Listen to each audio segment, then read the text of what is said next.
Sigma male एक बहुत ही cool type, savage type के इंसान लगता है, बहुत ही कूल पर्सनालिटी टाइप लगता है ये सिग्मा मेल। सुनने में बहुत ही बढ़िया है सिग्मा मेल। तो बेसिकली सिग्मा मेल क्या होता है, जो टिपिकल जो भी चीज़ें बताई जाती हैं और ज़्यादातर लोग बताते हैं कि बेसिकली ये होता है एक इंट्रोवर्टेड अल्फा। अल्फा मतलब क्या होता है कि एक एक्सट्रोवर्टेड मैन जिनके पास एक क्षमता है हर किसी को कंट्रोल करने की, या फिर एक स्ट्रॉन्ग लीडरशिप बनाने की, या फिर हर किसी को वो इम्प्रेस भी कर लेता है अपनी बातों से, अपने लुक्स से, या फिर कुछ भी करके इम्प्रेस कर लेता है। और एक वॉरियर टाइप का जो एक इंसान होता है वो है अल्फा। और ये सब करने के लिए तुम्हें एक्सट्रोवर्ट होने की ज़रूरत होती है, लेकिन सिग्मा बनने के लिए तुम्हें एक्सट्रोवर्ट होने की कोई ज़रूरत नहीं है।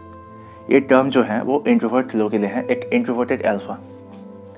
इंट्रोवर्टेड अल्फा मतलब क्या होता है कि उन्हें पता सब कुछ है, एक्सट्रोवर्ट होने की जितने भी गुण हैं उनमें भी हैं, लेकिन वो बाय चॉइस, अपनी चॉइस से एक ऐसी लाइफ वो चूज़ किए हैं जिन लाइफ पे वो ज़्यादा कुछ नहीं करते, वो अपनी मर्जी से जीते हैं। उन्हें कोई मतलब क्या कहते हैं उसको, कोई लालच नहीं है कि मैं लीडर बन जाऊंगा या फिर सेंटर ऑफ अट्रैक्शन बन जाऊंगा लोगों के। इन सब से कोई लगाव नहीं है।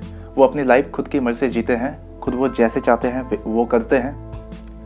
और जितने सारे गुण होते हैं एक्सट्रोवर्टेड लोगों में, या फिर अल्फा बीटा ओमेगा जितने सारे टाइप्स होते हैं उनमें जितने भी गुण हैं इन लोगों में है। एक बेसिकली सिग्मा मेल इसे कहते हैं, एक लोन वुल्फ है ना, जो हायरार्की हमने बना के रखी है कि टॉप में जो रहेंगे वो हैं शेर जैसे लोग रहेंगे जो टॉप पे हैं अल्फा, और बीटा होता है अल्फा को फॉलो करने वाले भेड़ या भेड़िया जितने भी आते हैं वो हैं बीटा। और एक कैटेगरी जो इन दोनों पे फिट नहीं होती, एक टाइप उन दोनों में फिट नहीं होता, तो फिर उनके लिए एक अलग कैटेगरी बना दी गई है और that's called sigma male. YouTube में या फिर बहुत सारे सोशल मीडिया में देखोगे सिग्मा मेल रूल नंबर 1, 2 ऐसे करके हज़ारों हैं, जहाँ पे देखोगे कोई इंसान ऐसा कुछ कर रहा है जो ह्यूमरस है, जो थोड़े सैवेज टाइप के हैं, या फिर बातों का वो जवाब दे रहा है कुछ इस प्रकार से दे रहा है बहुत ही फनी वे में, या फिर गलती की है लेकिन उसके बाद भी वो नहीं मानते और ऐसे दिखाते हैं जैसे कि उनके इंटेंशन यही था, ठीक है। लेकिन अब सवाल ये है कि ज़्यादा लोग सिग्मा क्यों बनना चाहते हैं अल्फ़ा और बीटा को छोड़ के।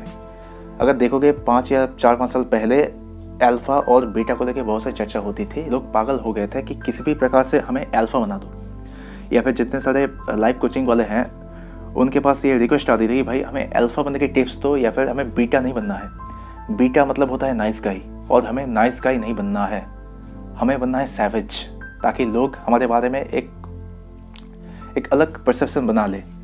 हम नाइस नहीं बने रहना चाहते हैं, हमें अल्फ़ा बनना है किसी भी प्रकार से, कोई भी हो। लेकिन जब वो देखते हैं कि अल्फ़ा एग्जिस्ट नहीं करते, अल्फ़ा मेल कभी एग्जिस्ट नहीं करते, अल्फ़ा में जितने सारे गुण बताए जाते हैं सब कुछ एक इंसान में फिट होना इम्पॉसिबल है, तो फिर वो लोग क्या किए कि अल्फ़ा कैटेगरी को छोड़ दिए। कुछ लोग लगे पड़े हैं अल्फ़ा बनने के लिए, लेकिन जब से पता चला है कि एक अलग कैटेगरी है जो सिग्मा कहलाती हैं, उन कैटेगरी में फिट होने की कोशिश करते हैं, क्योंकि यहाँ पे ज़्यादा मेहनत नहीं करनी पड़ती। अल्फ़ा होने के लिए तुम्हें हर समय देखना पड़ेगा कि लोग हमारे बारे में क्या सोच रहे हैं, या फिर एक स्ट्रॉन्ग जो व्यक्तित्व है वो बना के रखने पड़ते थे पहले, और उससे बहुत मेहनत होती थी, और भी तुम्हारे लोगों को इम्प्रेस करने के लिए एनर्जी वेस्ट होती थी। तो ये सब कुछ तुम्हें नहीं करना पड़ेगा जब तुम सिग्मा के लिए भागोगे। तो लिटरली तुम्हें भागना भी नहीं है, तुम कुछ भी नहीं करना है, अपने आप को एक सैवेज के रूप में तुम दिखा दो। ज़्यादा कुछ मत क्या करो, एक ऐड है ना कि ज़्यादा कुछ मत करो, कौन सा ऐड, 5 स्टार या फिर हेलो चलो वाला जो ऐड था, कुछ नहीं करना है, सिंपल अपने आप को जैसे हो तुम वैसे प्रेजेंट करना है। एक रूल है, अगर तुम यहाँ पे कोई गलती भी कर देते हो तो फिर तुम्हें जस्टिफाई करने की ज़रूरत नहीं है कि मैंने गलती कर ली है। लेकिन एक अल्फ़ा के लिए बहुत ज़्यादा टफ हो जाता है एक गलती को जस्टिफाई करना। जिस मोमेंट तुम गलती करोगे उस मोमेंट से तुम अल्फ़ा से बाहर कर दिए जाओगे, लेकिन सिग्मा होने से वो दबाव, प्रेशर हट जाता है। अगर तुम गलती भी करते हो तो वो तुम्हारी गलती नहीं है, तुम्हारी इंटेंशन है, ये तुम जानबूझकर किए हो। लेकिन लोगों को बताओगे कि मेरी जो गलती है या फिर मैंने जो भी किया है, आज के समय में लोगों को भले ही समझ में ना आए, लेकिन बाद में फ्यूचर में लोगों को समझ आ जाएगा कि मैंने ये काम क्यों किया था। ऐसे करके लोग जस्टिफाई कर लेंगे। इसलिए लोग सिग्मा मेल के पीछे ज़्यादा भागते हैं। और सबसे बड़ी वजह यह है अपने आप को सिग्मा मेल मानने की, वो ये है कि यूट्यूब में देखोगे कोई भी वीडियो तुम उठाओगे जहाँ पे एक्सप्लेन किया जा रहा है कि what is alpha male, beta, omega, sigma, कुछ भी हो सकता है, देखोगे जो भी गुण बताए जाते हैं एक एक गुण तुम्हारे अंदर है। अल्फा में जो भी गुण बताए जाते हैं उनमें से देखोगे 40 to 50% वो तुम्हारे अंदर ऑलरेडी हैं। और हर एक टाइप पे बस यही बताए जाते हैं कि वो रिस्क टेकर होते हैं, रिस्की होते हैं और लोगों के बारे में ज़्यादा नहीं सोचते, अपने काम से काम रखते हैं और हर एक कैटेगरी में एप्लीकेबल भी होता है। ये रिस्क टेकिंग हर किसी को लगता है कि वो रिस्क टेकर हैं, क्योंकि दुनिया में हर कोई इंसान रिस्क लिए हैं, भले ही वो अपने जान पे खेल के नहीं, लेकिन फिर भी रिस्क लिए हैं। हो सकता है तुम्हारे मोबाइल में जितने ऐड आते हैं या फिर जो भी पॉपअप होते हैं, तुम एक आउट ऑफ क्यूरियोसिटी के कारण तुम्हें दबा देते हो, चलो देखते हैं क्या है, और उसी वक्त तुम्हें 100 रुपये गए। यह भी एक प्रकार का रिस्क है और हर कोई इंसान इससे रिलेट कर पाएगा, क्योंकि दुनिया में कोई भी काम वो किए हैं, किसी न किसी काम किए हैं जिससे रिस्क इन्वॉल्व हैं। अगर कोई इंसान तुम्हें बता रहा है कि हाँ तुम एक रिस्क टेकर हो, तो फिर तुम सिग्मा हो, अल्फा हो, जो भी हो, तो तुम इमीडिएट रिलेट मान लोगे, क्योंकि तुमने रिस्क कभी ना कभी लिए हैं, भले वो छोटे स्केल में क्यों ना हो। इसलिए लोग रिलेट भी करते हैं और 5 पॉइंट सुन के वो ये महसूस कर लेते हैं कि हाँ मैं सिग्मा हूँ, या फिर जब वो अल्फा वाले वीडियो देखते हैं वो मान लेते हैं कि हाँ मुझ में अल्फा वाले ट्रेट्स हैं, तो फिर मैं अल्फा हूँ, या फिर मैं बीटा हूँ, ओमेगा या फिर सिग्मा, कुछ भी हो सकता है। डिपेंड करता है तुम क्या बनना चाहोगे।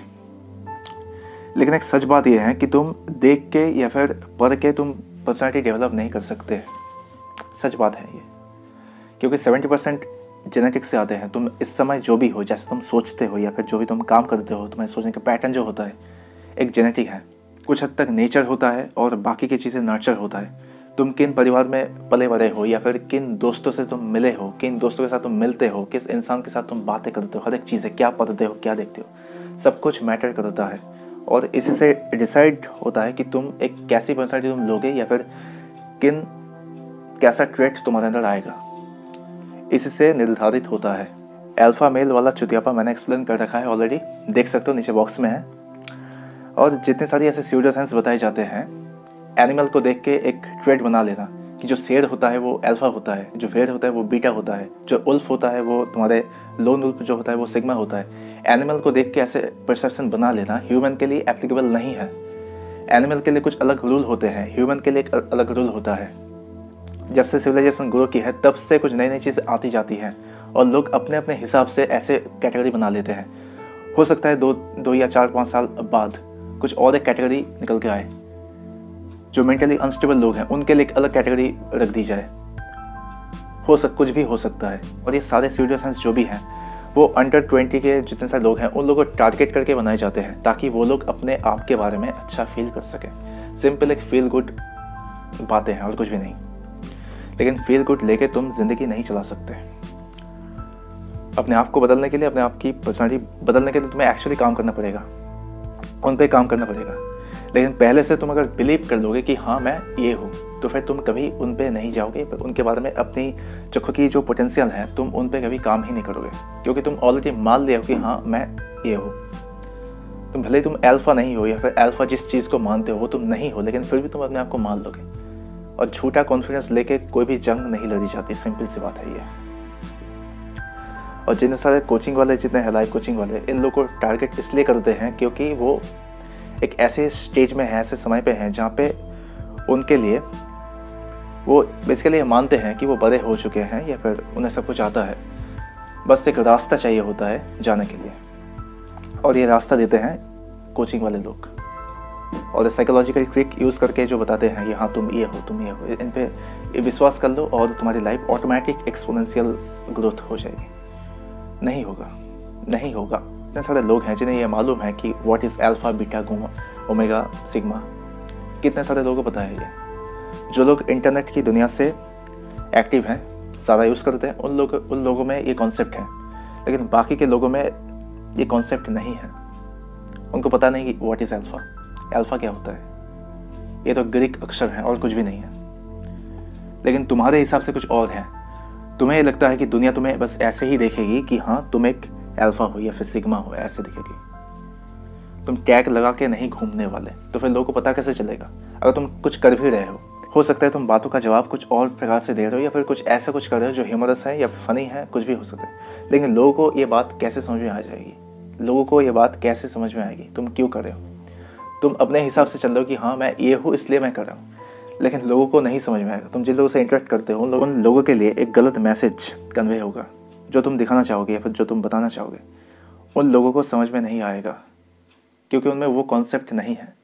उनके सामने एप्लीकेबल होगा जिन्हें पता है कि व्हाट इज़ अल्फ़ा ओमेगा, उनके सामने एप्लीकेबल होगा, लेकिन बाकी नॉर्मल लोगों के लिए एप्लीकेबल नहीं होगा।